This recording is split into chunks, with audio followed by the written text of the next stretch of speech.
Hello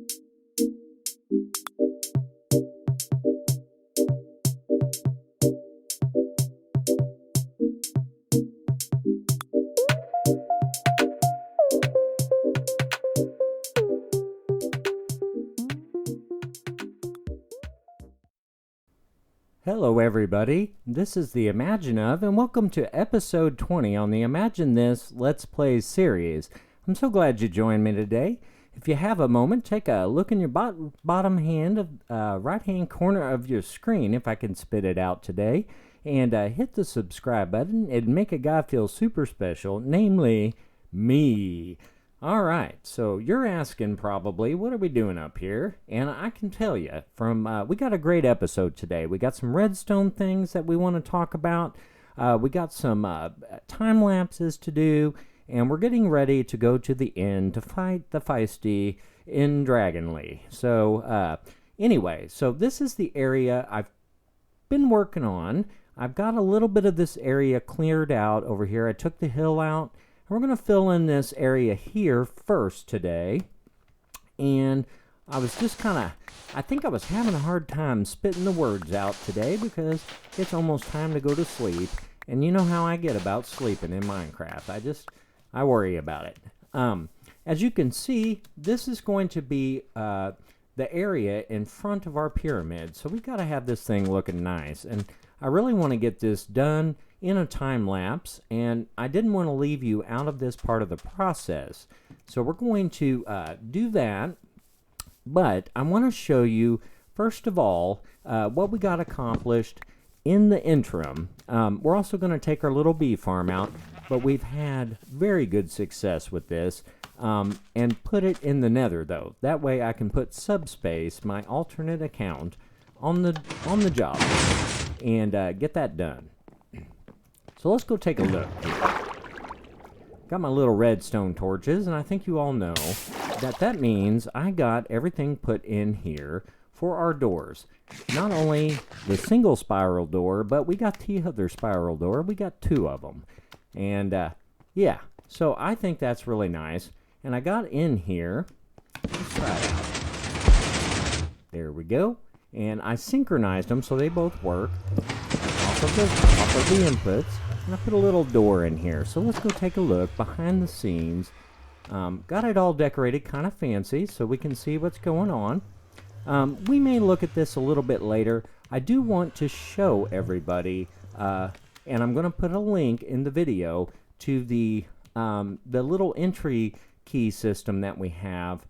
Very clever little contraption here. It's very small and very clever. And I'm going to put that link in there, so check that out. And let's see. I got one on each side, but I got it all decorated just so I could show it off to you guys. And I tried to use as much powered rail as I possibly could to keep the lag down. And I probably could make it more efficient, but I'm not Ilmango. And I can't do that perfectly like every time. So that's our situation. And we're locked in here right now, so none of the piglins or zombified piglins can get in here and get out into my base. We just lock it like that, and bada boom, bada bing. So I'm going to get some rest. I'm going to get a few things ready, and I'm going to get you a time lapse to enjoy. And when we get done with that, we're going to talk about a few redstone things. I have one correction to make to something I said in a video earlier. I think it was 1 or 2 episodes ago. So we're going to get that covered. And then we're going to prepare for the end.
Welcome back, everybody.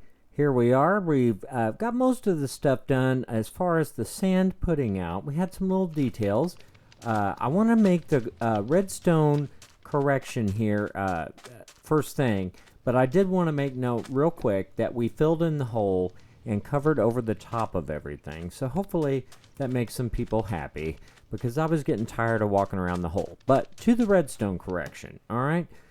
Here's the thing. I'm not a redstone expert. I know enough to make the things that I want to make, and I don't make tutorials because I don't like being on that level of trying to make sure I don't steer somebody in the wrong direction. But I had made the statement in the last video where I showed the little piddly flower farm that I made, and I realized that I was wrong, and I had said that if you had a powered rail on top of a hopper and it was powered, that items would not pass through that hopper.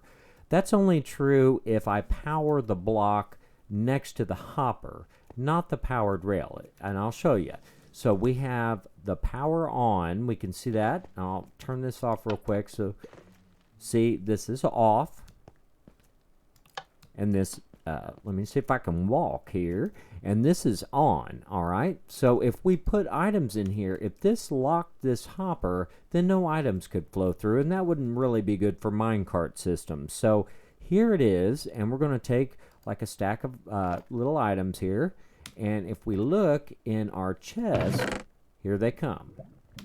All right, nothing gets stuck in this hopper. So I wanted to make that clarification, because I felt bad about that after I watched that back, and I realized that I had made that statement. And that's why I don't make tutorials. I make Let's Play that I don't know what I'm doing. But I'm so glad you joined me today, and we're going to get the rest of this stuff situated, and you can see my new pig head that I got from the little pig I had to kill. We're going to get on the next thing, and I want to show you a little redstone gadget that goes in our door, and then I want to show another solution to our issue with the repeater line. I finally got a pulse counter, which is what I needed to fix this and interface with my system in there. So we're going to look at that, and I'll lay that out for you guys, and I hope you have a good time looking at this redstone stuff.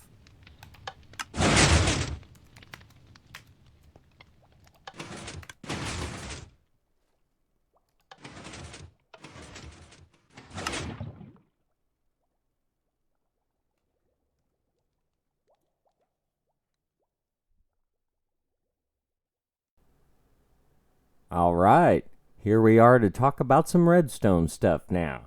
And as you can see, I'm not in my Let's Play series world. I'm in a little world that I can use to build things, and most of you know they're called redstone testing worlds. I don't really use them a lot because I like to just build and rebuild things in my regular world over and over again and frustrate myself. But I was going to show you a couple things here, and I don't take credit for any of this. Just the fact that I found this part and I put it with this part, and that's all I can take credit for. I figured out that these two things are what I need to make my system work right. So what we're replacing is the big long line of repeaters that adds delay. I'm not going to butcher trying to say everything here correctly. I will say stuff while I'm explaining this incorrectly and steer you wrong. That's why I'm putting the link to the videos in the description to this video, and I want you to look at those videos so that you hear it said in the correct way.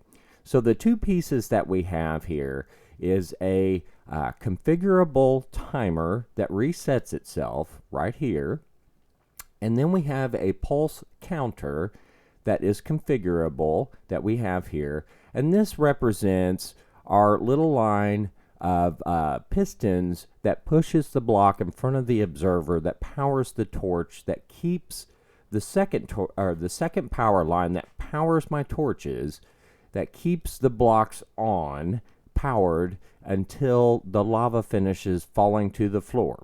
All right, so what's happening here is we have two droppers here facing into each other with one item in the bottom Okay, and when we power this bottom hopper, the item goes up here, hits this, is detected by this comparator, and it powers this block here, which unpowers the torch, unlocking this torch to release its items into this hopper that is facing the other hopper.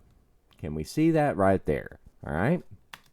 When it's done, it gives out a signal that says, I have no more items in me. The observer sees it. It is seen by this observer, powers this redstone, which shoots the item back down into this area in this dropper, and then it gives a comparator output, which powers this torch again and locks the items from flowing out of this back into the other hopper. So what's kind of weird is about this, I have to have, because I'm taking the output from this torch, whatever items I have in this side is going to be counted back into this side. So I think I only need half of the items. I can't really explain the timing issue on camera because I have to think very hard just to even understand what's happening here. So the problem is, if I power this and my observer sees it, this pulses a short double pulse. It's a dual edge, I guess a dual edge pulse generator, basically. So two pulses come out when it sees a change in the state of this block. And that's a problem because I only need one pulse to move my power supply over. So I need to make sure that it only does that after it sees the second state change of this torch right here. Okay? So the way that works is we have a dropper facing into a hopper, and you can put whatever amount of items in this dropper. You could put 3, 5, 2, or 1, or whatever. And what happens here, this is a little more complicated, and I really have a great appreciation for the older school redstone designs because this is fairly simple to build, but it's a lot of things, a lot of moving parts, as I like to say. And man, when there's lots of moving parts, I don't understand it so much. But it resets itself. And that was the important feature of this. And I will put the link to this, and you can learn how to build this. And this can come in handy in a lot of situations where you don't necessarily need the first signal that you get from whatever device you have on this side. We only want the output after the second thing. It could be 3 things. So this is a pulse counter and a very efficient little design. In our build, this part here is a vertical orientation, but I laid it out in a linear fashion so that we could see everything happening. All right, without further ado, what we'll see, we're going to look at this part first. So I'm going to put a block in front of there, and we see now that there's a comparator output here. These items are being counted over into the other hopper, and we'll see what happens when it resets. Just like that. Now, these items are going to flow back into this hopper and be ready for the next time I push the button. If that makes any sense. All right. So now, if we look, we had 2 state changes in this torch, but we only have 1 action out of this side of my thing. And what this looks like here is now the 2 blocks are back in here. So we have to do it again to see what this side's doing. So I'm going to push my button, and that will remove the block. We see that this is counted 1 item over. There is still 1 item in here.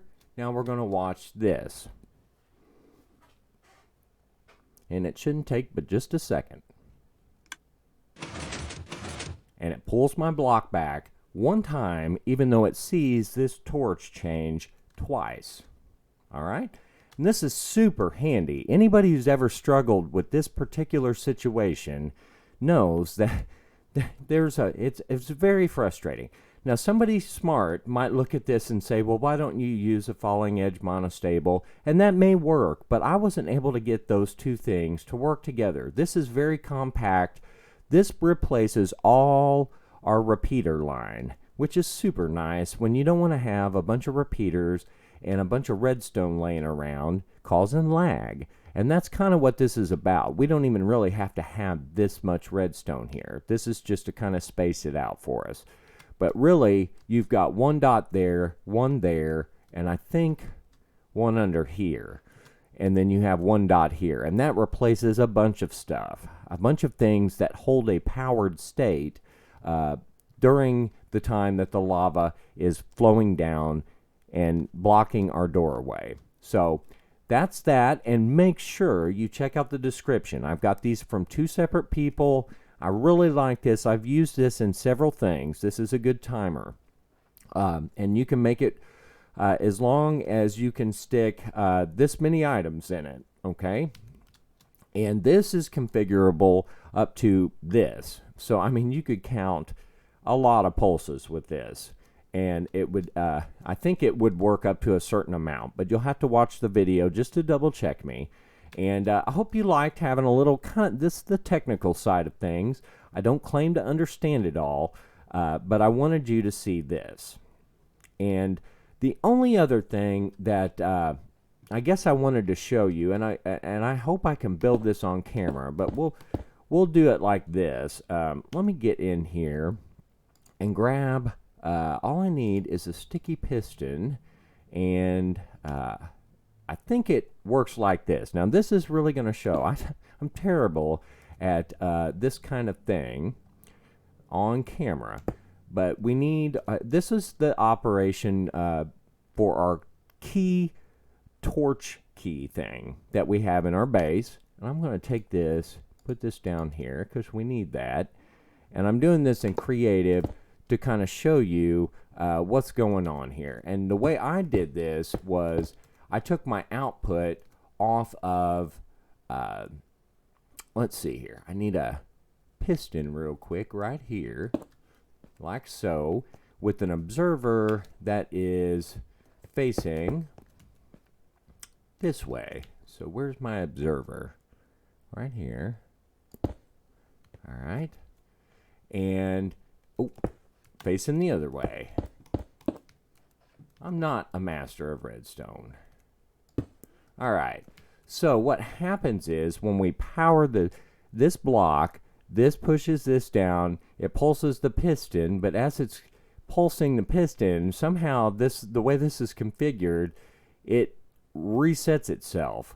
And I get my output from an observer that faces this way, and I'll just put a, let's see if I got a redstone lamp in here. Let's get a redstone lamp just to show the kiddos what's actually happening here. All right. So when I put a torch on this, it resets. Do you see that? Let's do it like this. And breaks my torch so I can pick it back up. This is not my idea. Very, very nice. The only trick you need to know is if you take this output, it will mess up doors, some doors, because I think it generates a 0-tick pulse sometimes or all the time or something like that. And the door had to have an input. So at some level, you have to take a little bit of redstone here and a repeater and lengthen this signal just a tad, like so. And we'll see if we can put our torch back there. All right. So now when we do this, it'll be a longer pulse. There. So, and that'll power most doors, but you always have to watch the video and see the specifics of it. So hopefully I didn't get too technical today, but there's 3 devices that I use, and I didn't really have time to give credit for them. All 3 of these will be linked in the description, and I do encourage you, if you're building redstone things for the first time or trying to do something technical, a little bit more technical like this, that you get in there and give it a shot. Don't feel like you can't do it, because everybody can do it if you just follow the videos.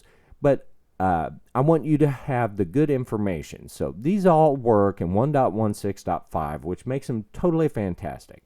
So now we're going to move on to the next part of our video. We got a little bit of a sentimental thing getting ready to happen. And so hopefully I don't make you guys too sad and too cryy with me. But we're going to do the sentimental thing here to finish up the video today. Here we are back in our Imagine This Let's Play world. Back in the world where I can't fly and do all kinds of fancy things for everybody. But that's alright, because we're going to get to the end at some point. So the sentimental thing that we have to do at this point, because this is no longer needed, and we got to get all this stuff moved out of here, but especially our little favorite building here that we used quite a bit, it's time for it to go. And I'm going to get this torn out in between the series. I've made quite a bit of progress on our honey blocks. I've got somewhere in here, I got a decent amount of honey blocks, enough to do some decorating and some other things. But we're going to take this stuff out, and while we're taking it out, we're going to have just a little tiny bit of a powwow. I've got to get this lava out of here first. I do want to say, I've been thinking about it this week, because of 1.17, the Caves and Cliffs update is coming out, and everybody knows how exciting a new version of Minecraft is. But in a way, it's a kind of a bittersweet thing for me. It isn't about, you know, so much that I don't like change. I love change. Change is good. It's always going to be there. It's always going to get you and make you accept it. And that's fine with me. I don't really have a problem. But the thing that gets me about Minecraft is, for regular people like myself, and probably like a lot of you, there isn't enough time, because they throw the updates out in a year. I mean, if you're playing a Let's Play series world, you can barely get a world built and get the farms built that you want and test all the new things out and enjoy them before they get the next version out, and you're already behind. So my word of encouragement to you today is, don't worry about the updates. It's not the most important thing in the world to be playing the latest version of anything. Yes, they're fun, and if you have time and you can actually get that done, I'm happy for you. I devote quite a bit of time to Minecraft, and I can barely get anything done. I'm going to get these little campfires. So I want you to know why. I'm going to start a new Let's Play series probably after they get some of the bugs worked out, and we get to where we're happy with what we've done, and we're satisfied with the way we've built our world here and accomplished all the good things. And then we're going to go in there, and we are going to test out and enjoy and build an awesome Let's Play world in 1.17. And I'm excited about the cave update, and I'm not going to read about it because I don't like to read about that. And I want to make one more note. If anybody from anything cares about what I think, which they probably don't, but I just wonder why it is.